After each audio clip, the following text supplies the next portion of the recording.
Santmat channel को subscribe करें, साथ ही घंटी को दबाकर ऑल नोटिफिकेशन सेलेक्ट करें। आप सभी से आग्रह है कि सत्संग को पूरा अंतिम तक देखें। संत सद्गुरु महर्षि में ही परमहंस जी महाराज का प्रवचन बहुत ही प्रभावशाली होता है एवं सार बातों का प्रवचन होता है। आप लोग गुरु महाराज के प्रवचन को मन से सुने एवं अंतिम तक सुने एवं सत्संग का लाभ उठावें। मुझे उम्मीद है गुरु महाराज का प्रवचन सुनते सुनते आप लोगों में भक्ति भाव बहुत प्रबल होगा एवं बहुत लाभ होगा। श्री सद्गुरु महाराज की जय। महर्षि में ही सत्संग सुधा सागर। संत सद्गुरु महर्षि में ही परमहंस जी महाराज का यह प्रवचन सहरसा जिला विशेषाधिवेशन ग्राम खापुर अब जिला मधेपुरा में दिनांक 8/11/1952 ईस्वी के प्रातःकालीन सत्संग में हुआ था। प्रवचन नंबर 29। पंडितों का वेद, संतों का भेद। बंदो गुरुपद कंज, कृपा सिंधु नर रूप हरि, महामोहतम पुंज, जासु बचन रवि कर निकर। प्रिय महाशयो, सत्संग करने हम लोग यहाँ आए हैं। सत्संग विलास विनोद का, आमोद प्रमोद का स्थान नहीं, पूजा पाठ ध्यान करने का स्थान समझते हैं। पूजा पाठ ध्यान हम क्यों करें, इस बात को समझने के लिए सत्संग में जाते हैं। और हम लोग पूजा पाठ करें, इन्हीं दो बातों के लिए यह सत्संग है। सत्संग उसे कहते हैं कि इन बातों का उपदेश हो, और जहाँ पारमार्थिक बात सुनने समझने के लिए लोग एकत्र होते हैं, वह बाहरी सत्संग है और ध्यान करना आंतरिक सत्संग है। ऐसा बाबा साहब कहते थे। घूम घूम कर नहीं, किंतु बासे में बैठकर ही मालूम हुआ कि हम लोग अपने कर्तव्य को भूल गए हैं। आप काल की उपासना नहीं करते। काल की उपासना यह है कि जिस समय जो काम करने का नहीं करते, इसीलिए समय समय पर जो काम है वह करना काल उपासना है। काल कोई भयंकर जीव नहीं है। काल का अर्थ है समय। काल की उपासना किए बिना कोई मुक्ति या मोक्ष नहीं पा सकता। पूजा की तो कितनी सामग्रियां हैं, लोग उतने कर भी नहीं सकते, किंतु पूजा वह कीजिए जिससे प्रभु प्रसन्न हो। कबीर सोया क्या करे, हाँ जागन की करु चौं, ये दम हीरा लाल है, गिन गिन गुरु को सौंप। गुरु का अर्थ यहाँ परमात्मा है। गुरु का अर्थ बहुत गंभीर है। परमात्मा से लेकर अपने से श्रेष्ठ गुरुजनों को भी गुरु कहते हैं। गुरु का अर्थ है ज्ञानदाता। आदि ज्ञानदाता परमेश्वर है। उस मनुष्य को मनुष्य सिखाता है जिसको परमात्मा ने ज्ञान दिया है। यदि किसी को दावा है कि मैं महागुरु हूँ, तो उसने किसी वृक्ष या बैल पशु को मोक्ष का उपदेश दिया है। आप लोग जानते हैं कि 7 बजे से सत्संग का कार्यक्रम आरंभ है। अपने समय को उसमें लगाइए जिससे लाभ हो। लाभ भजन करने में है और संसार के काम में। सत्संग के समय सत्संग कीजिए और संसार के काम के समय संसार का काम कीजिए। ध्यान बिंदुपनिषद का पाठ आप लोग सुने। कहावत है, पंडितों का वेद संतों का भेद। वेद नहीं पढ़े केवल भेद जाने और करे तो संत हो जाएगा। ईसा मसीह कोई विशेष विद्वान नहीं थे। यहाँ कबीर साहब, नानक साहब क्या पढ़े लिखे थे? तुलसीदास जी भी बड़े बड़े विद्वानों के सामने बहुत कम थे। संत पढ़े अनपढ़े सब हो सकते हैं, किंतु पंडित बिना पढ़े नहीं हो सकता है। पंडित अयोध्या प्रसाद ने कहा, वेद का अर्थ आकाश में लिखा है। बाबा साहब कहते थे, मैं वह पुस्तक पढ़ा हूँ जिसमें 1 पत्र, 2 पृष्ठ और 4 अध्याय, पढ़ते पढ़ते थक जाता हूँ, अंत नहीं होता। भारी इतनी कि हजारों इंजन नहीं खींच सकती। 1 पत्र है, 2 पृष्ठ और 4 अध्याय क्या है? सारा विश्व पिंड ब्रह्मांड मिलाकर 1 पत्र है। सारा विश्व का अर्थ सारा प्रकृति मंडल। यदि कहें कि समस्त प्रकृति मंडल का संसार बन गया है, प्रकृति का विकृत रूप होकर और कितना बचा है ठिकाना नहीं। यही प्रकृति 1 पत्र है। 2 पृष्ठ, एक स्थूल और दूसरा सूक्ष्म, अंधकार प्रकाश शब्द निःशब्द 4 अध्याय हैं। यह पढ़ो। गुरु महाराज कहे थे, 1909 ईस्वी की जुलाई में मैं सत्संग में सम्मिलित हुआ था। धरती पर के किसी विश्वविद्यालय में यह पढ़ाई नहीं होती है। कोई प्रोफेसर और गुरुजी नहीं कह सकते, न पढ़ा सकते। वह तो चुप बैठेगा, अंतर में प्रवेश करेगा, जन्मों पढ़ेगा और अंत में समाप्त करेगा। यह आकाश में जो वेद का अर्थ लिखा है सो पढ़ेगा। बाबा साहब इसी पुस्तक को पढ़ने कहते थे और अन्य पुस्तकों का भी आदर करते थे। तुलसी साहब का घट रामायण, तुलसीदास कृत रामायण और भगवान बुद्ध का धम्पद। आपने सुना, पाप बहुत बड़ा हो, बहुत योजन तक फैला हुआ पहाड़ के समान हो तो ध्यान योग के द्वारा नष्ट हो जाता है। सुनकर आश्चर्य मालूम होता है। ऋषि मुनियों का वचन हो, इसलिए मानो यह भी अच्छी बात है। वचन प्रमाण भी लोग मानते हैं। फिर एक बात और, यदि बड़े लोगों के कहने में भी त्रुटि हो तो उनके विचारों की त्रुटि निकालकर तब अभ्यास करो। मन की एक ओरता को ध्यान कहती है। यदि कहो मेरा खेत है, उसी ओर मन लगाकर रखेंगे तो पाप नाश हो जाएगा? नहीं। खेत का अर्थ मैंने स्थूल ध्यान के लिए इशारा किया। इससे और बड़े के पास जाकर सुनिए। ध्यानं निर्विषयम मनः। मन को निर्विषय कैसे करें? शून्य में जाना कैसे होगा? तो दोनों में मेल है। शून्य में जाना, आकाश में जाना, और बाबा साहब का वह 1 पन्ने की किताब पढ़ना आ जाता है। विषय छूटेंगे कैसे? इस पर विचारो।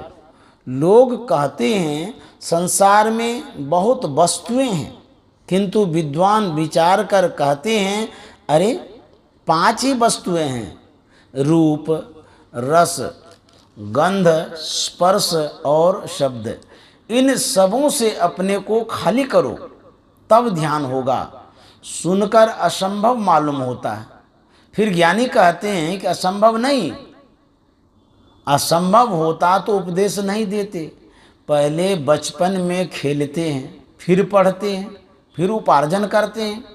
उसी प्रकार बिना एक छोड़े एक नहीं हो सकता।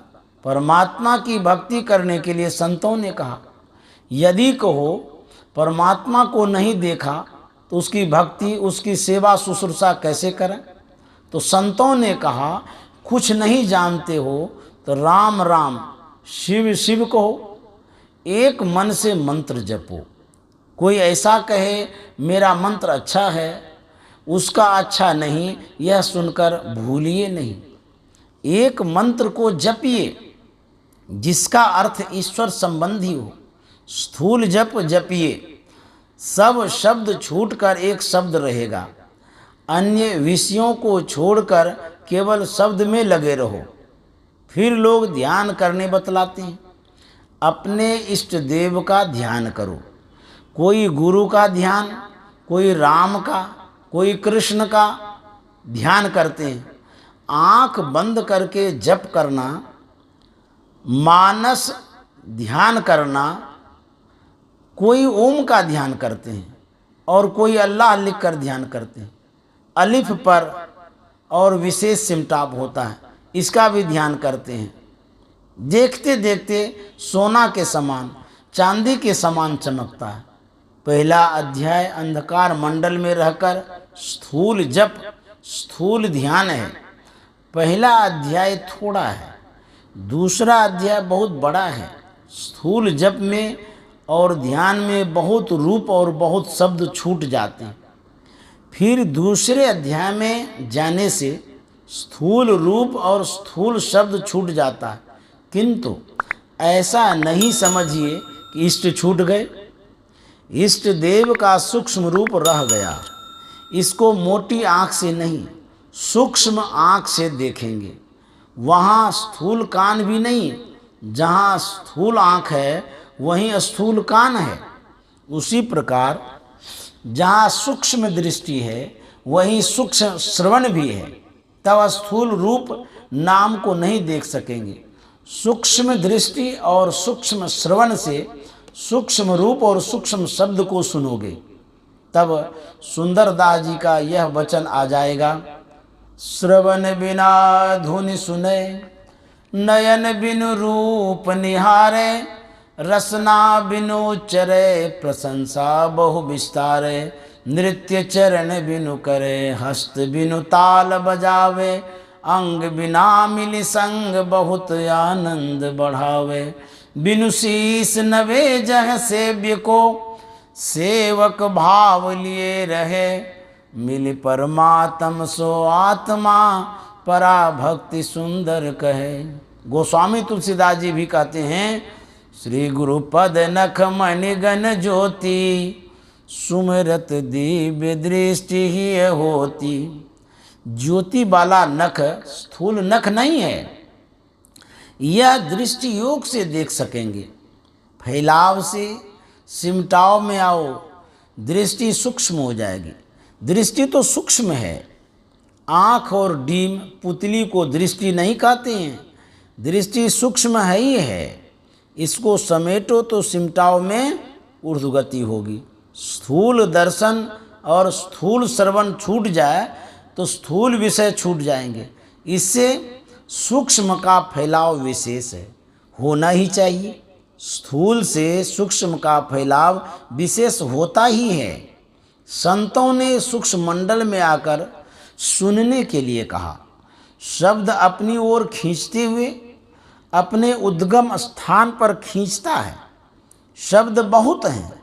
हाथरस निवासी संत तुलसी साहब कहते हैं, सूरत शिरोमणि घाट, गुमठ मठ मृदंग बजे रे, किंगरी बीन शंख सेनाई, बंकनाल की बाट, चितवत चाट खाट पर जागी, सोवत कपट कपाट, मुरली मधुर झांझ झनकारी, रंभा नचत विराट, उरत गुलाल लाल, उरत गुलाल ज्ञान गुण गाठी, भर भर रंग रसमाट, गुमठ मठ मृदंग सुनेरे, गाई गेल सैलयन हद की, उठे तान सुर ठाट,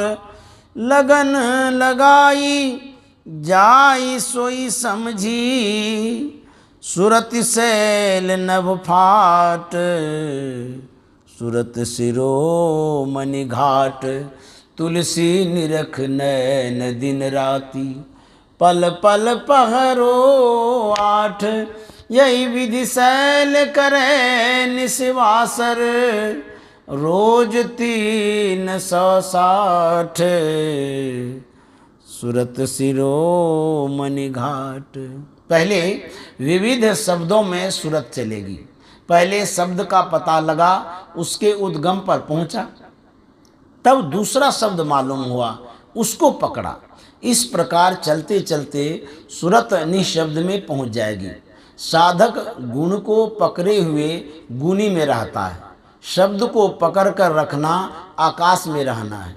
इस साधना में होने से सभी पाठ समाप्त हो जाएंगे, परंतु इसके लिए बहुत लंबा समय चाहिए और परवाह करने वाले कर सकेंगे, बेपरवाह कर नहीं सकते। भगवान बुद्ध ने कहा, बुद्ध केवल उपदेश करने वाले हैं, करना तो तुम्हें ही पड़ेगा। तो क्या किसी की आशा छोड़ दे? नहीं। जिसको श्रद्धा है, आशा है, तो जिस प्रकार वर्षा का पानी गड्ढे में जाकर जमा हो जाता है, उसी प्रकार जिनमें श्रद्धा है उनमें ज्ञान आकर टिक जाता है। भगवान बुद्ध के एक शिष्य भगवान के शरीर छूटने के समय रोने लगे, तो बुद्ध ने कहा, अपना दीपक आप बन, वेद की पुस्तकों को खूब पढ़िए और समझिए। अच्छी तरह तो प्राय ही कोई कह सकेंगे कि मैं बिल्कुल समझ गया।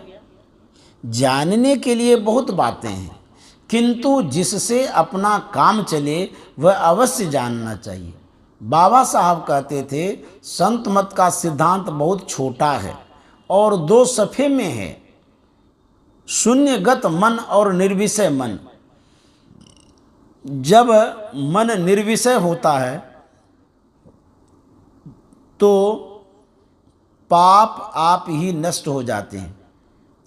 यदि कहो कि पहले का जो पाप किया हुआ है, कर्म 3 तरह के होते हैं, क्रियमान, संचित और प्रारब्ध।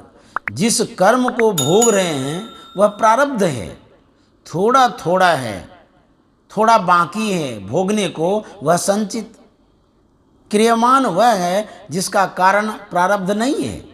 अभी जो हम नया कर्म करते हैं बिना प्रारब्ध के आधार के, वह क्रियमान है। जो ध्यान में स्थित होगा उसका क्रियमान पाप छूट जाएगा। बाकी प्रारब्ध और संचित का स्थूल और सूक्ष्म में भोग होगा। जहाँ तक कर्म मंडल है वहाँ तक सुख दुख का भोग भोगना ही पड़ेगा, किंतु परमात्मा के पास दोनों बराबर हैं। जिससे सब तृप्त है वहाँ कम विशेष सुख नहीं। इससे नीचे के लोक में अपने कर्मानुसार कम विशेष सुख पाते हैं। ध्यानाभ्यासी तो कहीं किसी लोक में नहीं ठहरते, वे चले ही जाते रहते हैं। ध्यानाभ्यास में ऊर्ध्वगति होती है। और राधा स्वामी साहब ने कहा है, बैठे ने रास्ता काटा, चलते ने बाट न पाई, है रहनी गहनी की बाता, बैठा रहे चला पुनि जाता, कहे को तात्पर्य है ऐसा, जस पंथी वो हित चढ़ी वैसा। इस प्रकार की ऊर्ध्वगति में वह कर्म मंडल को पार कर जाता है और स्वरूप की पहचान हो जाती है। तब कर्म नहीं होता, कर्म की हो ही स्वरूप ही चिन्हे। बुद्ध को पेचिस की बीमारी हुई थी तो वे कहते थे, आनंद, जब तक समाधि में रहता हूँ तो आराम रहता है, पिंड में आने पर बहुत कष्ट होता है। उनको ऐसी शक्ति हो जाएगी कि परमात्मा को प्राप्त कर कर्म फल का दर्द कम रहेगा। जैसे किसी को क्लोरोफॉर्म सुंघा दिया जाए तो चीर फाड़ के समय उसे दर्द महसूस नहीं होता। बिल्कुल नष्ट तो नहीं होगा, दुख कम हो जाएगा। इसके लिए बीजाक्षरम परम बिंदु कहा। बिंदु परिभाषा के अनुकूल हो। यह बिंदु हाथ से नहीं पकड़ सकते। सूक्ष्म मंडल में प्रवेश होने से बाबा साहब का दूसरा अध्याय प्रारंभ होगा। इस बिंदु को धारण करने से नाद प्राप्त होता है। एक ही श्लोक में सब बात आ गई। यदि मोटे में समझो तो मूल ध्यान गुरु रूप है, मूल पूजा गुरु पाव, मूल नाम गुरु वचन है, मूल सत्य सतभाव। फिर दूसरे अध्याय में गगन मंडल के बीच में तहवा झलके नूर, निगरा महल न पावई पहुँचेगा गुरुपुर। नैनों की करी कोठड़ी पुतली पलंग बिछाए, पलकों की चिक डार के पिए को लिया रिझाए। कबीर कमल प्रकाशिया उगा निर्मल सूर, रैन अंधेरी मिट गई बाजे अनहद तूर। आँख डीम पुतली थिर रखो। आँख बंद कर रखने में कोई कष्ट नहीं, बल्कि विशेष देर तक आँख खोलकर देखने से कष्ट होता है।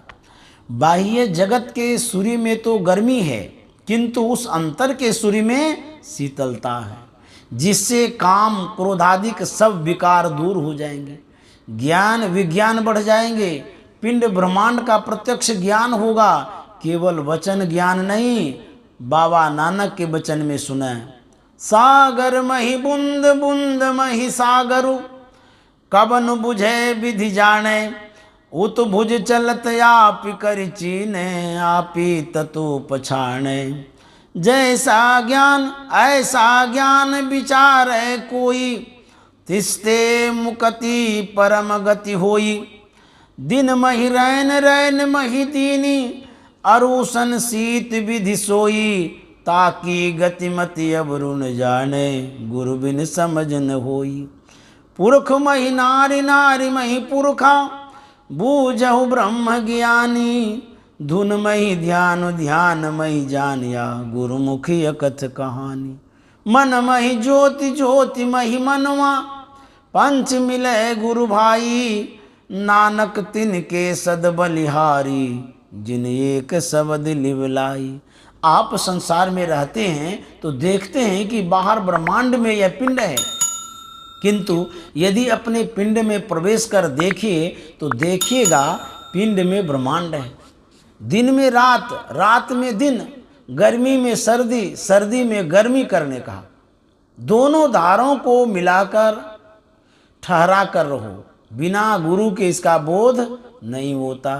पुरुष में नारी, नारी में पुरुष का मतलब ब्रह्म में प्रकृति, और प्रकृति में ब्रह्म व्यापक है।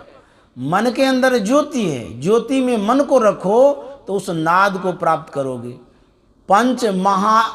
पंच सहायक गुरु भाई मिलेंगे, बिना निधि ध्यासन के स्थिरता नहीं आती। विचार ज्ञान बिजली के समान है, पढ़ने सुनने करने के लिए प्रेरणा करता है। इसीलिए पढ़ो सुनो और करो, अंत समय में कुछ काम नहीं आवेगा। गपशप विचार ज्ञान लेक्चर झाड़ना किस काम का। हमको तो गीता का यह श्लोक बड़ा मीठा मालूम होता है। प्रयाण काले मनसा चलेन, भक्त्या युक्तो योग बलेन चैव, भ्रुवोर मध्ये प्राणमावेश्य सम्यक, स्वतम परम पुरुषमुपैति दिव्यम। भक्तियुक्त पुरुष अंत काल में भी योग बल से भ्रिकुटी के मध्य में प्राण को अच्छी प्रकार स्थापन करके फिर निश्चल मन से स्मरण करता हुआ उस दिव्य स्वरूप महापुरुष परमात्मा को ही प्राप्त होता है। श्री सद्गुरु महाराज की जय।